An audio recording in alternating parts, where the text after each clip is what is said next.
The Pacific Caucus highlights our issues fully in our written statement. However, in the interests of time, I will read straight from our recommendations.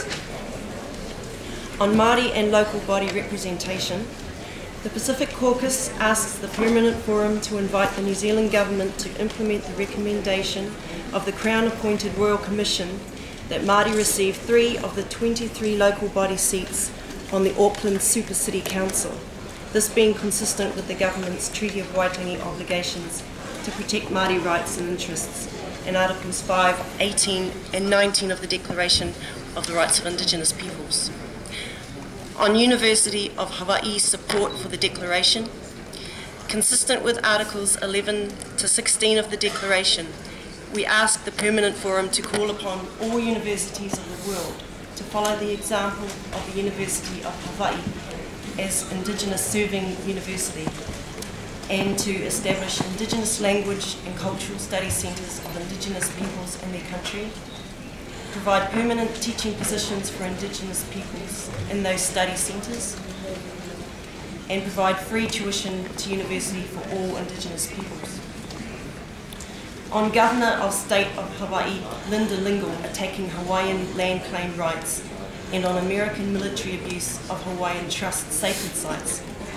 we ask the Permanent Forum to make a request to the Special Rapporteur on the situation of human rights and fundamental freedoms of Indigenous peoples to study the grave situation in Hawaii and make a report to the Permanent Forum on this matter. On French Polynesia,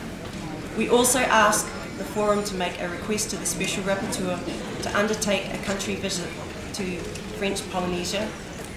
and that the Forum provides funding for a seminar in French Polynesia to educate Indigenous peoples about their human rights, including support for a seminar on decolonisation in Tahiti.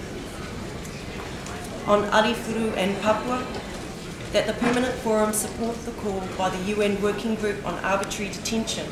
and Amnesty International for the immediate release of prisoners who have been wrongfully detained for performing traditional dances to show the national aspirations of their cultural heritage. On Rapa Nui, we support calls for the Chilean government to implement the self-determination of the Rapa Nui peoples.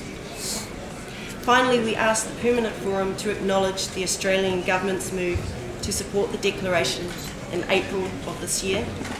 and to acknowledge the New Zealand government's commitment to review its stance on the Declaration. That the Forum respectfully reminds the New Zealand Government that the Declaration contains minimum standards only of Indigenous rights protection and is wholly compatible with the Treaty of Waitangi. That the Forum recommend that the Human Rights Council, through its expert mechanism, undertakes a study to elaborate on how Article 3 of the Declaration can be implemented in accordance with Article 46.